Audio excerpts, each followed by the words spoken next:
Graça e paz, amados. Estamos aqui mais uma vez, abençoados, agora com um novo tema.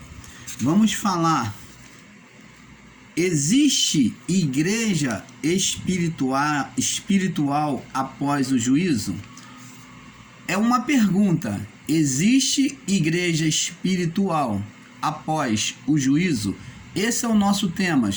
Nós vamos começar falando da parte 1, né? Vamos saber se existe a igreja espiritual. Por quê? Porque a igreja espiritual, a igreja de Cristo, chamada igreja de Cristo, ela é muito comentada tanto no sistema religioso como também no povo em graça. Os pregadores em graça também falam e comentam sobre a igreja espiritual. Quando no sistema religioso e evangélico eles falam e ensinam que Cristo virá buscar a sua igreja. Quando em graça, os ensinadores da graça ensinam que a igreja espiritual somos nós e que Cristo já veio buscar a sua igreja. Então, existe um choque, existe uma contradição. Então, sobre a iluminação da palavra, nós vamos buscar entender e explicar isto para você.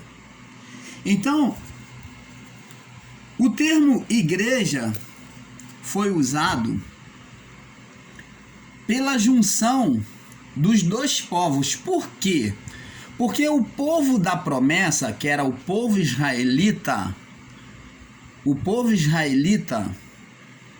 ele era o povo da promessa de salvação de Deus, que iriam entrar no descanso, no repouso eterno.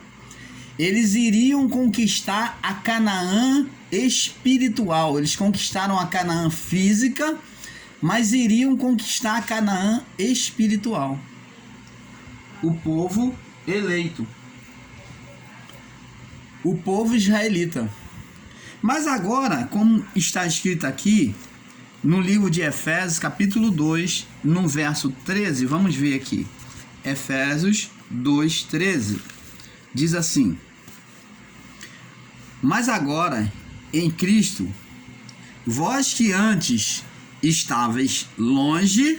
Quem é que estava longe antes? A quem Paulo está se referindo?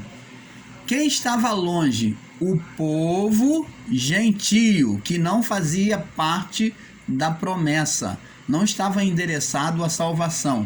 Eles estavam longe de quê? Da salvação, da promessa, né? Então, mas agora em Cristo Jesus, né? Efésios 2:13, vós que antes estavas longe, já pelo sangue de Cristo chegaste perto. Então Paulo está explicando que pelo sacrifício de Cristo, agora os gentios se aproximaram da salvação, foram trazidos à salvação. E diz aqui: porque ele é a nossa paz, o qual de ambos os povos fez um. Quer dizer, de ambos os povos, dos dois povos fez um. Quem são esses dois povos? Os judeus, os hebreus e os gentios. Os judeus e os gentios. Porque ele é a nossa paz, o qual dos ambos os povos fez um, e derrubando a parede de separação que estava no meio. Então, que parede de separação é essa que estava no meio? Era os preceitos da lei. Era a parede de separação que criava inimizade, aonde um se considerava melhor que o outro, aonde o judeu se considerava melhor do que o gentio, porque era o povo escolhido. Então essa parede foi chamada de parede de separação, de inimizade entre os povos, aonde os gentios não poderiam viver com os judeus. Você está entendendo, amado? Essa parede era a própria lei, os ensinos da lei, aonde exigia circuncisão para quem fosse gentio e quisesse ser judeu. Então exigia várias leis e cerimoniais de purificação para se tornar um judeu, para ser incluso como judeu. Então, essa parede de separação foi derrubada, aqui no verso 14. Derrubando a parede de separação que estava no meio, quer dizer, entre o judeu e o gentio. Na sua carne desfez a inimizade, isto é, a lei dos mandamentos, que consistia em ordenanças para criar em si mesmo dos dois povos um novo homem, fazendo a paz. Então preste atenção. Como foi dito, ele agora derrubou essa parede que consistia em ordenança, a qual esses dois povos, não podiam se aproximar, porque eram povos diferentes.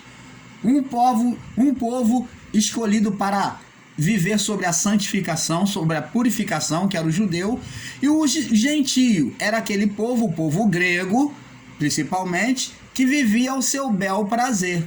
Mas muitos gregos queriam receber essa palavra, queriam até viver, mas as leis e os cerimoniais, as ordenanças judaicas, muitas das vezes criavam obstáculo para eles não se aproximarem. Até muitos dos judeus já criavam obstáculos porque não queriam aceitar o grego como um judeu. Mesmo que ele fosse fazer o ritual da circuncisão, eles ainda assim criavam barreira, inimizade, preceitos, obstáculo para eles não se tornarem judeus.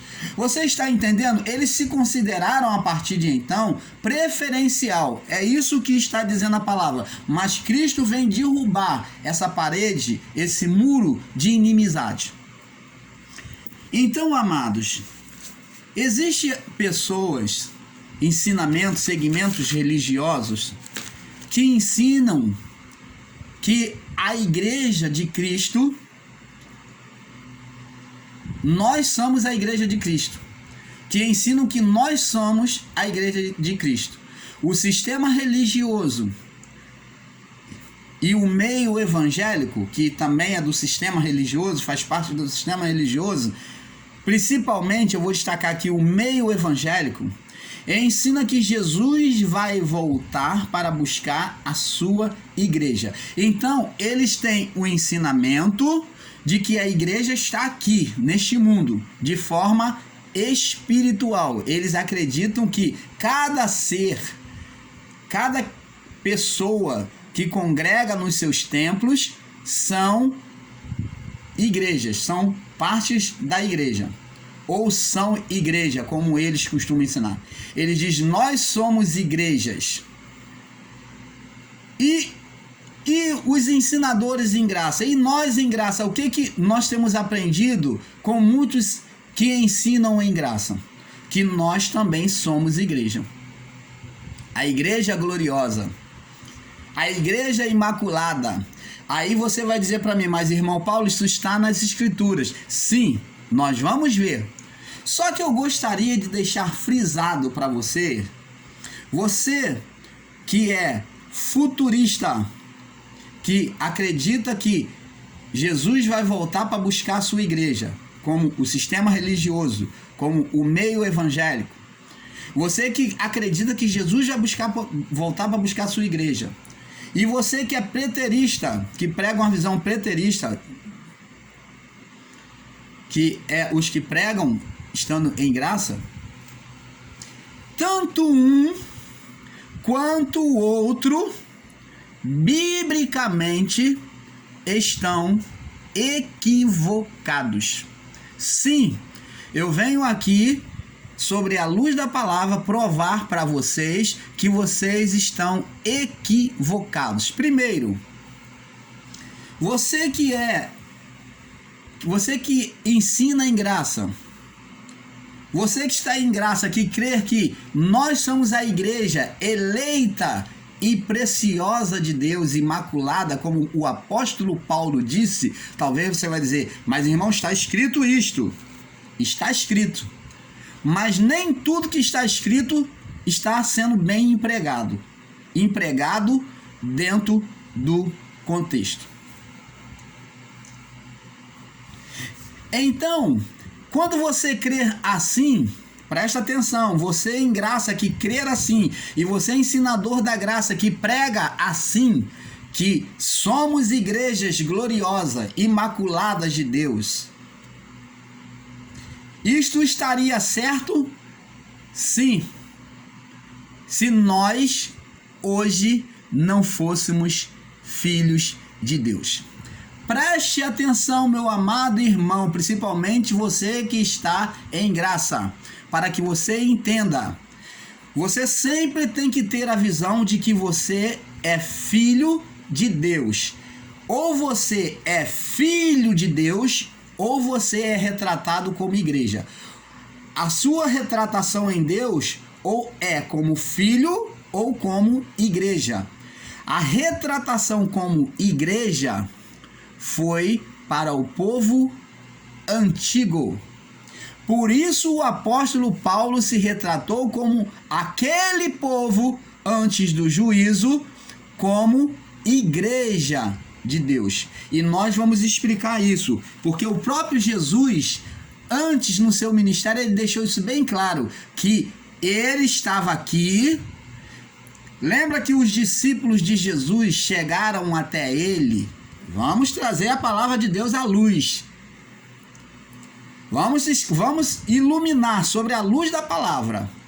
Então os discípulos chegou até Jesus uma certa feita e os discípulos de João que estava junto com os discípulos de Jesus, ouvindo Jesus, fizeram uma pergunta a Jesus e diz assim: Mestre, por que os seus discípulos não jejuam e nós, os discípulos de João, jejuamos?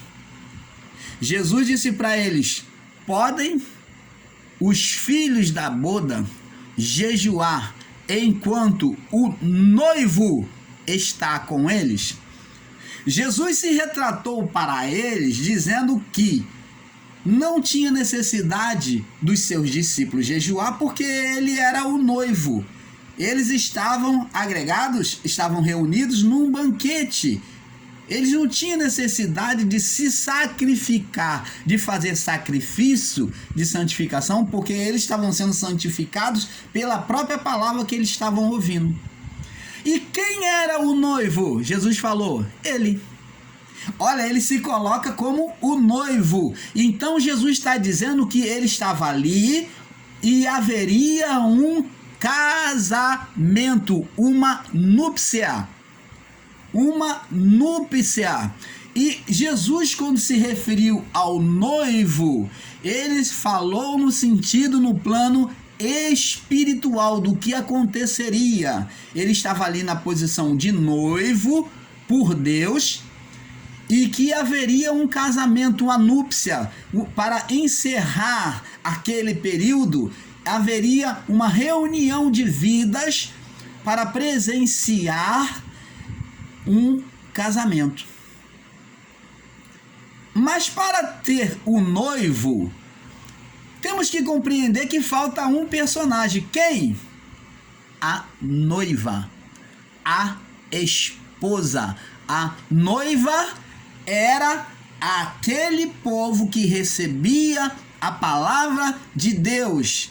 Aqueles que recebiam a fé estavam se anoivando, estavam tendo um compromisso, assumindo um compromisso de obediência a Deus, a palavra de Deus. A noiva era o povo salvo daquele período. Mas e a esposa? Vamos chegar lá. Vamos agora partir aqui. Preste atenção. Vamos ler aqui em Mateus, capítulo 22, no verso 1, para nós entendermos o que Jesus falou. O próprio Jesus já vinha anunciando sobre essa núpcia. Vamos lá, Mateus, capítulo 22, no verso 1 ao 14. Mateus 22, do verso 1 ao 14. Diz assim: a parábola das bodas. Você está vendo aí, amados? Vamos agora receber iluminação à nossa mente. Vamos raciocinar com a mente de Cristo. Mateus 22, do verso 1 ao 14, diz assim, o título é a Parábola das Bodas. Então Jesus, respondendo, tornou a falar em parábolas, em comparação. O reino dos céus, olha só, ele está falando sobre o reino dos céus, a manifestação de Deus a nós, de forma espiritual.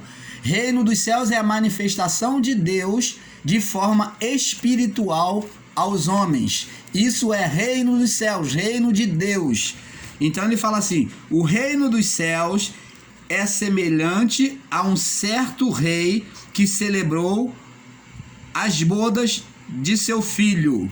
Ó, o rei é quem? Deus. Quem é o filho? Jesus. E enviou os seus servos a chamar os convidados para as bodas, e estes não quiseram vir. Quem são os seus servos que ele enviou? São os profetas, os apóstolos, todos aqueles que pregaram o evangelho do reino. Quem não quiseram vir? O povo israelita, que desprezou, aquela parte do povo israelita, do povo judeu, que desprezou a palavra, que não aceitou o Messias. Depois enviou outro servo dizendo, dizei aos convidados, eis que tenho o meu jantar preparado, e os meus bois e os cevados já mortos, e tudo está pronto, vinde às bodas. Eles, porém, não fazendo caso, foram um para o seu campo, outro para o seu negócio. E outros, apoderando-se dos servos, ultrajaram e mataram. Então Jesus está falando aqui justamente dos acontecimentos agora que aconteceriam após cruz, a morte dos discípulos e dos apóstolos, que ele manda agora convidar de novo, e o banquete já estava à beira da celebração, que é à beira da mudança de ministério, da lei para a graça, aonde Cristo viria assumir agora todas as coisas, a manifestação da graça já estaria entrando, então os discípulos seriam mortos, sacrificados, apóstolos. Então é referente a isto. Eles não, porém, verso 5, eles, porém, não fazendo caso, foram um para o seu campo e outro para o seu negócio. E outros, se apoderando-se dos seus servos, ultrajaram e mataram. E o rei, tendo notícia disso, encolerou-se, irou-se, e enviando os seus exércitos, quem? Seus anjos, destruiu aqueles homicidas e incendiou a sua cidade. Aliás, esses exércitos aqui são os exércitos humanos, que Deus coloca como inimigo do povo de Israel para destruir a Jerusalém, a cidade santa. Aqui, ó. E o rei, tendo notícia disso, encolerou-se, enviando seus exércitos, destruiu aqueles homicidas e incendiou sua cidade. Não aconteceu isso, o incêndio da cidade de Jerusalém? E então diz aos servos, as bodas na verdade estão preparadas, mas os convidados não eram dignos. Olha só o que agora ele vai fazer. Ide, verso 9, pois as saídas dos caminhos e convidai para as bodas todos os que encontrardes. Você vê que agora não há acepção, não há um convite especial, mas convida agora todo o que você encontrar, quem quiser. Então está dizendo que agora o muro da separação, a qual nós lemos lá em Efésios, foi quebrado. Então os gentios, os que não eram endereçados à salvação, agora vêm receber a salvação de Deus. Vem ser incluído dentro das bodas como noiva do Cordeiro. E diz aqui, ide sair das portas do caminho e convidai para as bodas todos que vos encontrardes. Todos que encontrardes. E os servos saindo pelo caminho, ajuntaram todos quantos encontraram, tanto os maus como os bons, as festas nupcial foi cheia de convidados. Então você está vendo aqui, essa festa nupcial, ela não fazia acepção. A salvação agora estava aberta a quem? A todos. Todos estavam sendo incluídos na cerimônia nupcial. Então, preste atenção. Esses espíritos que compareciam diante da cerimônia, que se deixavam ser envolvidos nessa cerimônia, que aceitaram, eles eram salvos. Alguns seriam salvos, alguns não seriam. Tanto você vê que está escrito que tanto os bons como os maus eram escolhidos. Não havia mais acepção. Agora, por meio da fé, por meio da aceitação, da credibilidade no convite, na palavra, é que eles seriam salvos. Então, amados, nós vemos aqui que a igreja, a noiva, ou melhor, agora eu estou falando como noiva, por causa da cerimônia nupcial. Ela foi noiva no período antes do juízo, mas na transição da graça para a lei, ela, então, quando houve esse encontro, né, quando os santos subiram, houve o casamento. Houve o encontro de Jesus com a noiva, a igreja que é espiritual. Então, aquelas pessoas que aceitavam a palavra por meio da fé, os salvos, cada espírito formava, era um membro do corpo espiritual que formava a esposa de Cristo. Que anteriormente Paulo diz que era noiva. Por que noiva? Porque ainda não tinha acontecido o arrebatamento. Ainda os espíritos,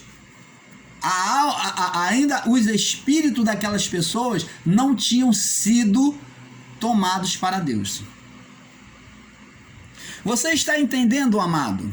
Então, a igreja era a formação de quê? Era a junção de espíritos formando um corpo espiritual que formava uma forma, vamos botar uma forma corpórea para que você entenda. Formava uma forma, todo mundo junto, aqueles espíritos que seriam arrebatados, formavam a igreja. Aonde Cristo era o cabeça desse corpo, dessa igreja, era Cristo. Tinha que refletir a imagem de Cristo, porque nele é que ela tinha a santificação, a purificação. Era nele, pela imagem dele, do rosto, da face dele, é que ela era coroada, glorificada, é pela imagem dele que era ela imaculada, sem pecado, sem condenação, perfeita. Você está entendendo, amado? Então, a igreja, ela nunca foi física. Como o sistema diz, eles dizem lá no sistema, vou à igreja. Igreja, eles querem dizer ao templo. 4 paredes não é igreja. Templo hoje somos nós somos o templo de Deus, morada. Templo é morada de Deus. Então, a igreja não são 4 paredes. A igreja, ela não existe mais. Você que está em graça ensinando sobre a igreja, que nós somos a igreja de Deus, a igreja não existe mais após o juízo. Quando houve o juízo, a igreja que era os espíritos que formavam o corpo da igreja, o corpo de Cristo, que era a igreja, que formou a igreja, entenda bem, os espíritos unidos que foram arrebatados, eles eram parte, cada um deles formava parte do corpo. Um era o dedo, o outro era a mão, para que você entenda. Uma era a orelha. Então todos eles se uniam formando parte do corpo. E este corpo espiritual deu-se o nome de igreja, a esposa de Deus, a esposa de Cristo. Você está entendendo, amado? Então, você que está em graça, que prega a igreja, você está dizendo que Jesus ainda vai voltar para buscar a igreja.